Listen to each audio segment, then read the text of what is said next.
Hello, everybody, and welcome back to another episode of Sports Point, brought to you by Pointer Studios. I am your host, Jacob Spoerl, joined here to my right today. We got the NFL insider, Brett McNamara, and this is the NFL free agency special. We are currently recording this Monday, March 9th, so the new league year officially started today, and the tampering period for free agency also has begun. Our phones have been blowing up. Brett has an inside source where he gets the information of new signed deals and new players several minutes before the rest of the general public knows. So we got some insider information here with our own little Adam Schefter. He might be getting the report now. But man, what a start to free agency. The Packers haven't signed anybody yet. There's a lot of Packer fans that are annoyed. Still making moves, though. And honestly, there's not a single bad move we have. No, I'm actually very happy with the moves we made. Today alone, Monday alone, we've saved over $30 million in cap space.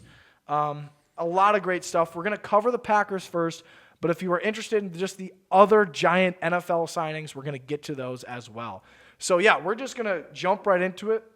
Point Brewery is sponsoring this episode. We actually just filmed a little segment that's going to come out next week over spring break first. But once again, thank you to Point Brewery for sponsoring this episode. Of course, the flavor of the month being Point Premium Concord Grape. I had to get an on-camera sip. We'll start it off, of course, the Green Bay Packers, the biggest move so far, at least since our last Sports Point episode. This past weekend, the Packers actually made a trade. It was a player-for-player trade. They traded defensive tackle Colby Wooden to the Indianapolis Colts in exchange for inside linebacker Zaire Franklin. A little, not last season, but the season prior. He was a second-team All-Pro as well as a Pro Bowler. I've seen some mixed opinions on this move. Personally, I like the move a lot. I do too. It's become pretty clear to us, me and Brett, that Quay Walker will no longer be part of the team. He is taken away all of his Packers content on his social media. He's even unfollowed and even blocked Packers fan accounts on Instagram. So clearly he's not sticking around, which is unfortunate. And I think Zaire Franklin, even though he did struggle a bit in 2025, he's still overall, I think, a very good run defender, a solid tackler at times. He's a little inconsistent. But he was a team captain in Indianapolis for years. He's a leader. And there are some Colts fans who don't love his play and are okay to see him gone. There are some Colts fans who are going to miss him because of how important he was to that culture.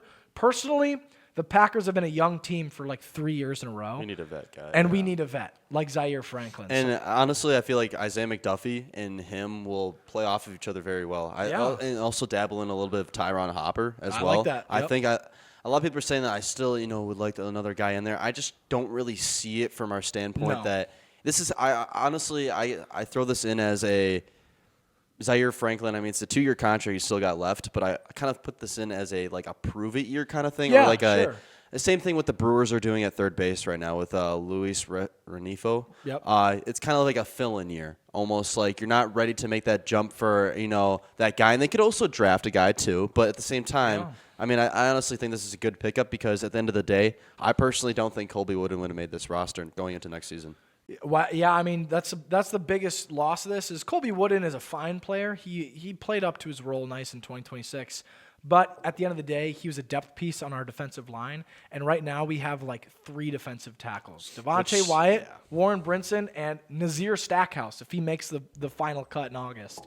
So we are, as of right now, as of recording this, we're very lacking in depth. But there are guys like Javon Hargrave, who's currently a free agent, who we could sign. There's guys who we could trade for. Apparently, the Packers were in conversation with the Eagles for Jalen Carter and the Giants for Dexter Lawrence. Sexy Dexy. I don't know how that likely could happen. But, of course, we also got to talk about another guy who got signed by the Packers this weekend. Packers, who was the backup center, Rhyan, agreed to a 3-year deal, so he's being re-signed for 3 years coming off his rookie contract. It's a $33 million extension with a max value of $39 million. And honestly, some people, this is, again, a mixed move. I think this was a solid move. Rhyan, of course, starting last season was pretty abysmal at the right guard spot. But right when Elton Jenkins got hurt, and we'll talk about him in a second, but right when Elton Jenkins got hurt in that Eagles game in Week 9, Rhyan filled in, and he actually played better than Elton Jenkins at center. The one thing... Excuse me. Whoa! Point Brewery burp. Nice. Excuse me.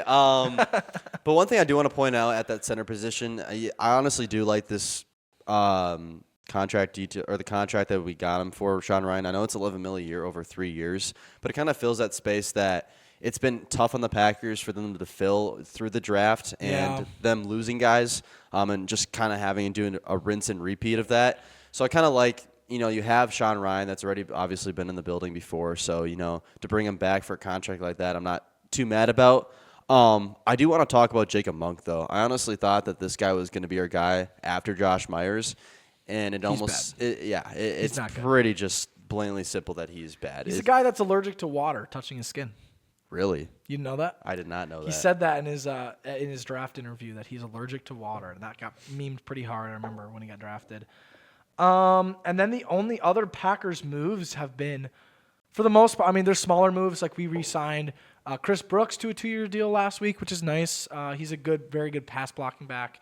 And then Nick Neiman, one of our special teams, our special teams ace, we re-signed him to a 1-year deal, so that's nice to see him back. But the rest of the moves that Green Bay has made so far is actually players leaving the building. The biggest one, of course, is Malik Willis, who was a backup, who only started 4 games for the Packers. Mm-hmm. But he got signed by the Miami Dolphins because they cut Tua as of this morning, and now Tua's a Falcon, so that's crazy. We'll get to that in a minute. But so the Dolphins have a new need for quarterback. Malik Willis is the guy, something we've predicted on the show. Of course, there's a lot of familiarity right there. Former Packers defensive coordinator. Jeff Hafley's the head coach. John Eric Sullivan, former VP of player personnel, is the new GM for the Dolphins. So do you have any thoughts on this move for Malik? I love it. It's the thing is that as soon as Hafley went over to Miami, we knew it. Every single person was like, Malik Willis is going to be a Dolphin. And to go along with that, I also believe that Romeo Doubs is going to be a Dolphin as well. Yeah, at the end of the day, I think the Dolphins got their guy. I absolutely love Malik Willis. There's nothing bad I don't think any Packers fan can say about him. He filled the spot perfectly every single time he came in to play, and we just wish him the best, I guess, as from a Packers standpoint. But at the end of the day, when they play the Dolphins at Lambeau, they'll be all right. It's going to be cinema. That is going to be a great game. A great game. The Miami Packers and the Green Bay Packers. I know a Dolphins fan too. He's a little hesitant on the move, but every Packer fan is rooting for Malik, and we know he's a good player. It sucks to see a guy let go like that, but also you want to root for him and wish the best of luck because he's a great human being, but also a very good player, and I think he's going to be better than Tua last year, so I think that's already an improvement. Mm-hmm. Also, the Packers, as of this morning, traded Rashan Gary to the Dallas Cowboys for a 2027 4th-round pick. Thank you, Jerry Jones. Thank you, Jerry. Yes. Once again, he has done it for the Packers. We were texting our big group chat, and I go, besides the Miami Packers, we also got the Dallas Packers. And, they love making deals with us. A bunch of other teams as well. Yeah. Getting Rashan Gary out of this team when we let's actually go back to Friday. Friday. Can I talk about this? And go ahead. Okay. Yeah, go ahead. So you can get into contract details. So this past Friday, Brett calls me when I'm finishing uploading last week's episode. On the way to Minnesota. You're on the drive to Minnesota, and then you call me and you're like, Rashan Gary's gone. And obviously you never want a player to lose their job, but man, he is, as a Packer fan, it's been really tough to watch him not do anything. And he's the 9th. He was the 9th highest paid defensive end in the NFL last year. So, again, sucks that he's losing his job, but excited as a Packer fan that he's going, right? Oh yeah, because it's getting 100%. old. But then it was never confirmed that he had left the team. He had just posted it on a story. It was a graphic. Which then Schefter, he honestly thought that he left too. So. Everyone, all the NFL inside guys thought he left. But then about half an hour later, he took down that story post on social media and then replaced it saying he got hacked. Now, obviously, we all think that he didn't get hacked because what hacker posts a very nice graphic being apologetic to the fans, and then what hackee gets their account back within a half an hour saying, I got hacked? And at the same time, what benefit are you getting out of this, hacking a player? It's not like, so usually if you're a hacker, you either want money or you want something. You're trying to get a profit out of it. Exactly. Posting a graphic does nothing, saying goodbye and thank you to the fans.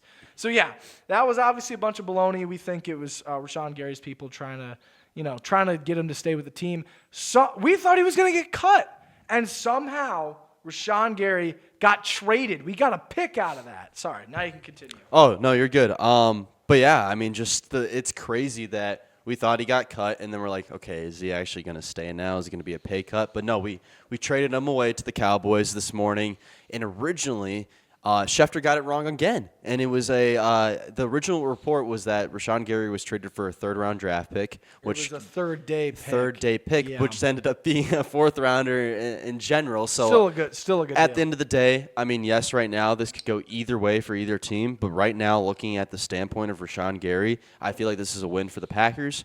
But to go along with that, Quay Walker to the Raiders. boom. Quay Walker to the Raiders. Oh, my goodness. Breaking news here on the show. Quay Walker, former Packers linebacker, is signing with the Raiders. Oh, my goodness. Nakobe Dean Nakobe is out. Dean He's to the also going to the Raiders. Raiders. Yes. They Oh, got my two inside goodness. linebackers. Wow. So the Raiders just double dipped in linebackers. They got Eagles free agent Nakobe Dean Wow. and Packers free agent Quay Walker, who's just coming off his rookie deal. 3 Raiders deals in literally 2 seconds. I don't understand what's going on over at the Cowboys because they haven't made any more moves. I mean, the only thing they've done this offseason is release Logan Wilson. So Yeah, I mean, they dumped him. But, yeah, I mean, really quickly, we got to get into the NFL news in a sec. the Raiders and Titans are winning free agency. Okay, so the only thing left for the Packers that we have to mention is that we cut Elton Jenkins. It's unfortunate to see him go. He had a really rough last season trying to play at center, then got hurt. And, you know, he was an extremely versatile player for us for years. But, yeah, it's unfortunate to see him go. But we restructured McKinney's contract. We restructured Aaron Banks' contract. All this in attempt, we have about, at least from today alone, as I said earlier, we have over $30 million alone in cap space available now. So we'll see what we do with that. But let's get into the rest of this NFL news. So we had just mentioned breaking news right now that the Raiders are signing someone else. Oh, you said that, Malcolm Kuntz. Yep. I don't know who Malcolm Kuntz is. It's a 1-year, $11 million deal. So yeah, I just was typing out. But the they adds and just, losses. you know, they just got Quay Walker and Nakobe Dean. So that's 2 inside linebackers that they're getting. Are we gonna get a third-round comp pick for Quay? You think, or is it only gonna be Willis? But at the end of the day, they're saying Willis might be a fourth, but he has to play the whole season in order. Yeah, to if be he gets a certain amount of snaps, it'll be a third. Right now, it's a 4th compensatory pick. But the Raiders had a huge deal earlier. Besides signing 2 linebackers, they also signed former Ravens center Tyler Linderbaum to the team, and it's a 3-year, $81 million deal. That's $27 million a year. That is the largest contract ever for a center. So the Raiders are giving Quay Walker a 3-year, $40.5 million deal that includes a $28 million guaranteed. Holy crap. Packers We were never going to pay him that much. Yeah, no, And then, yeah, I mean, perfect timing. And then the Raiders also signed Jalen Naylor, who was the wide receiver 2, wide receiver 3 on the Vikings. Okay, I'm sorry, but like you're paying Jalen Naylor like $13 million a year. Almost? That's crazy. Naylor What? is fine. He is a fine wide receiver. That's a lot of money. So they paid Tyler Linderbaum a ton of money. They also paid for edge or a defensive. I don't know if he's an edge or just a defensive lineman, but Kwity Paye from the Colts. They paid a $48 million $48 million deal for 3 years. That's a lot of money for the Raiders. So They have been all over free agency Yeah. today. Oh my goodness. my guy he's like they're still working on something here. Packers are so. The Packers? Yeah. So we got insider information that the Packers are working on a deal or a trade. Trade. So guys, just so you know, I mean, we got the date right here. It's March 9th. So this episode comes out, the trade probably already happened, but this is real. We got some insider knowledge here. I love this. The Titans have also been huge spenders in free agency, another really bad team last season. I love all their pickups too.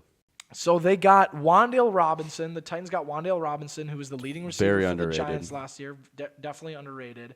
The Titans also got free agent corner from the Saints, Alante Taylor. They did pay him a lot. 3-year deal for $60 million. I think he's a fine corner. I don't know if he's that good. They also, who else did the Titans? They got a tight end from the Giants, Daniel Bellinger, who is okay. But he's, of course, reuniting with Brian Daboll, who's now in the Titans. They also, the biggest signing of them all, they got Mitch Trubisky. There's a couple other, that was a joke, of course. But, man, we'd be remiss, too. We haven't even talked about what happened last week.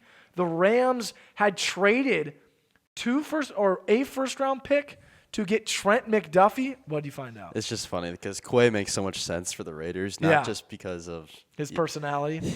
Yeah. So, yeah, last week the Rams traded for Pro Bowl corner Trent McDuffie. It's $100 million guaranteed. That's the largest ever for the cornerback position, so that's resetting the market. And today, they also signed the Chiefs' other free agent corner. I forget his name. I think it's Justin Watson. Yeah, Watson. Yeah, so Justin Watson. And then, of course, a major trade. A lot of Bears fans were thinking, they were excited, they were going to get Max Crosby. They were going to try to trade for him. Of course, they had traded DJ Moore to the Bills for a second and a fifth-round pick swap. But then center Drew Dahlman retired. So then they're like, oh, crap. Our Pro Bowl center's gone, so then they had to go trade for Garrett Bradbury, who was the center last season on the Patriots, who wasn't nearly as good as Drew Dahlman was, so they downgraded then. But then they're like, don't worry, we'll sign for Linderbaum. Linderbaum got signed today by the Raiders. But then they didn't trade for Max Crosby. A lot of Bears fans wanted to. The Ravens, for the first time in franchise history, traded a first-round pick to the Raiders to get Max Crosby. Not only did they do that, they traded 2 first-round picks to get Max Crosby. Oh, my goodness. So I've just been talking nonstop. That's funny, though, that the Bears, I mean, Mateo. I'm sorry, Mateo. I'm sorry. He'll come eventually. You'll get Khalil Mack 2.0 eventually. Yeah, Khalil Mack got re-signed to the Chargers. So I don't know who they're going to get for pass rusher. Another thing I do want to point out from the Ravens is that Isaiah Likely is gone. Yeah, Likely. I mean, everyone was saying last year when they decided to extend Mark Andrews instead of Likely, like people were not happy with that. It doesn't make sense from a statistical standpoint and just in general because, I mean, at the end of the day, Isaiah Likely's younger. Mark Andrews is declining, and it's blatantly. Like, he's still all right as a tight end, but they lost both their backups. Kolar went to the Chargers. Yeah, I mean, Alex Anzalone, there's a Lion who got signed by the Buccaneers. But one of the big contracts that happened today, the one that started free agency right away, wide receiver Alec Pierce from the Colts re-signed with them for a 4-year, $116 million deal. Resetting the market, because Alec Pierce is a nice wide receiver. He is not that good.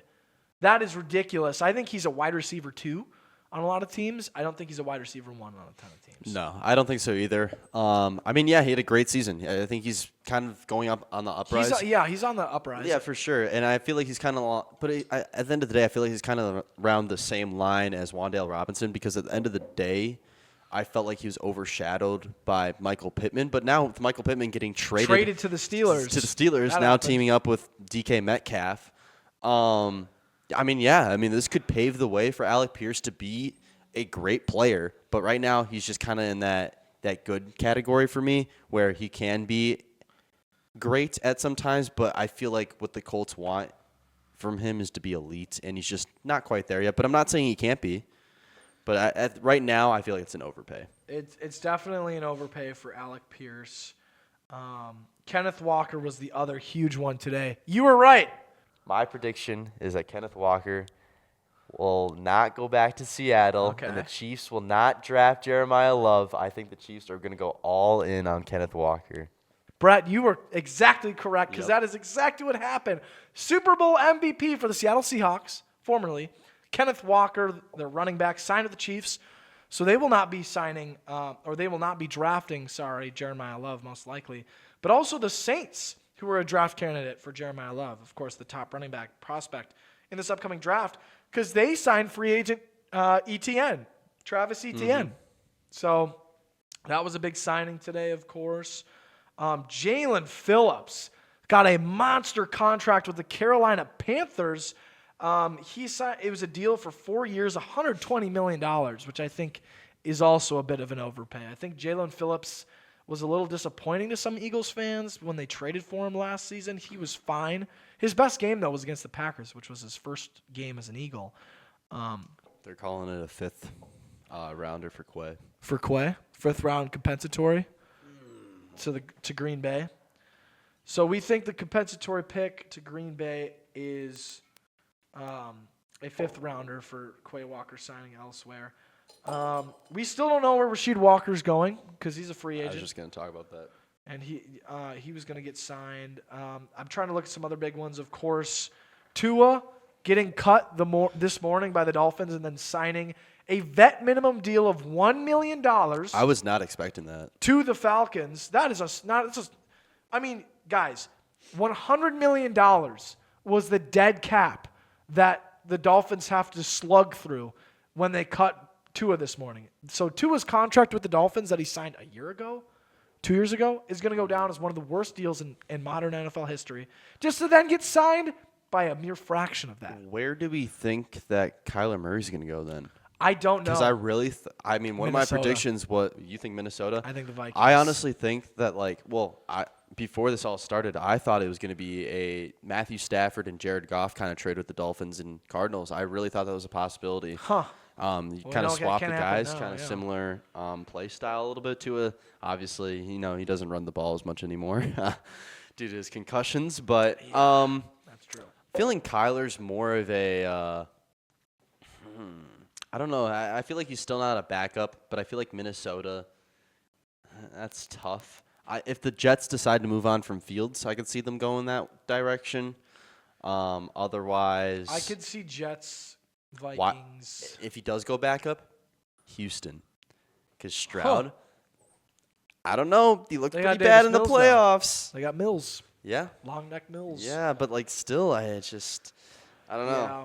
But yeah, did you talk about Jalen Phillips? I did. Okay. So the biggest deal, the last big one that we haven't talked about, Mike Evans is no longer a Buccaneer. He got signed by the San Francisco 49ers to a 3-year, $60 million deal, which I think is pretty good for a future Hall of Famer. So the 49ers have one of their answers to wide receiver. Where's Trey Hendrickson go? Where's Tyreek Hill go? Yeah, that's the thing. There's Marshawn Lattimore. There's a bunch of big players who have not been signed yet. You just said it. Tyreek Hill. Trey Hendrickson's the biggest pass rusher left available. Kyler Murray. This is where I think Tyreek Hill goes to the Giants. I've been saying it because no Wandale anymore. The Giants currently have a need of wide receivers since now all they've got is Malik Neighbors. But yeah, and Hodgins just re-signed too. What do you think? So let's go over the biggest deals from today because we've talked a lot. Yep. We had Kenneth Walker, running back to the Chiefs. We've had Tyler Linderbaum, center, go to the Raiders. Jalen Phillips to the Panthers. That was a huge one. The Michael Pittman trade to the Steelers. Alec Pierce to the Colts, and then I guess the Tua move to the Falcons. What do you think was the biggest deal out of those? It has to be the Kenneth Walker signing. Yeah, Honestly, it has to, because at the end of the day, I'm going to say the same thing I said last week. The Chiefs had a struggle. This is their worst season that they had in the last 7 years. Their leading rusher was Patrick Mahomes last season. Yeah. Pacheco, he had the flashes to be a good running back in this league. It's just I was surprised. The injuries have really cut him down. Yeah. And the consistency's not there as where the Chiefs wanted it to be. But at the end of the day, Pacheco was a 7th-round draft pick, so you got what the best you could out of him. Yeah. So, honestly, I think, this is probably an A-plus signing because this forces you to go somewhere else where you need much needed, especially now, secondary in the draft instead of going running back, where running back's very replaceable. So I think this is a great signing for the Chiefs and for the Seahawks. You still have Charbonnet. But yeah, at the end of the day, I think the Chiefs really, this is their number one guy, obviously, that they signed, the only guy they've signed so far. But right now, I feel like this is going the direction that the Chiefs want it to go. Yeah, at least from right now, it's been a crazy day. I'd say the winners. The Raiders have overpaid, but man, they've went from having nobody to having. You get Quay Walker, Nakobe Dean, Tyler Linderbaum. I don't care about Quiddy Pay. Jalen Naylor's pretty good. They got, Eric Stokes got a big new contract as well, which is pretty surprising. He had a really good year. He deserves it. Yeah, he did have a good season. Another guy we can talk about real quick, Draymond Jones from the Ravens. As soon as Max Crosby left, he was pretty much leaving. So he goes to the Patriots. But the Bears are losing a lot of guys too. Tremaine Edmonds left. And Bears fans had expected that. That is so funny. I'm looking at another guy who got blocked by Quay Walker. So yeah, he'll definitely fit in. Dominique Robinson left the Bears. $28 million guaranteed, Brett, to Quay Walker. Yeah. That's nuts. Yeah, that was never going to happen. Anyways, there's a lot more to come here from free agency. This is just a shorter episode because we've got a bit of an extra workload. But then we'll roll into spring break. We've got a special interview for you guys to watch during spring break. Obviously, it's been a crazy free agency day. Do you have one more thing you want to talk about? Kenny Pickett has signed a 1-year deal with the Carolina Panthers. Kenny Pickett to the Panthers. That'll be a fun little backup to Bryce Young. But yeah, I mean, when we come back from spring break, especially when we get into April, when we get into the month of April, it's mock draft season, baby. That's what we did last year. We're going to be doing more of those again. We got the 1.0, the 2.0, one of which will be airing during the telethon. We've got so many fun plans here for you, but that is all from us here today at Sports Point. Thank you again for Brett coming on. Thank you for Liam for helping us out today in the fishbowl. And I'm calling it now. The Green Bay Packers are getting a defensive tackle by Wednesday. That is all. What did you say? What's my prediction? Let's get your prediction. I feel like I need one. I've said a couple times I want Trayvon Diggs back. But that would be nice. I think my prediction is the Packers sign. This is tough because I do want a D tackle too. You know what? Give me Cam Jordan. Cam Jordan to the Packers. I feel like if they get that veteran presence in there, he's definitely I'd older, really like but that one. he's still pretty good. I mean, he's been in the NFL for like 14 years. Mm-hmm. I'll take Calais Campbell too. Me and Cole like that. I know you don't. Not a big Calais Campbell guy. And yeah, we'll see what happens. But thank you everyone for tuning in to this week of Sports Point. I have been Jacob Spoerl. We'll see you next time.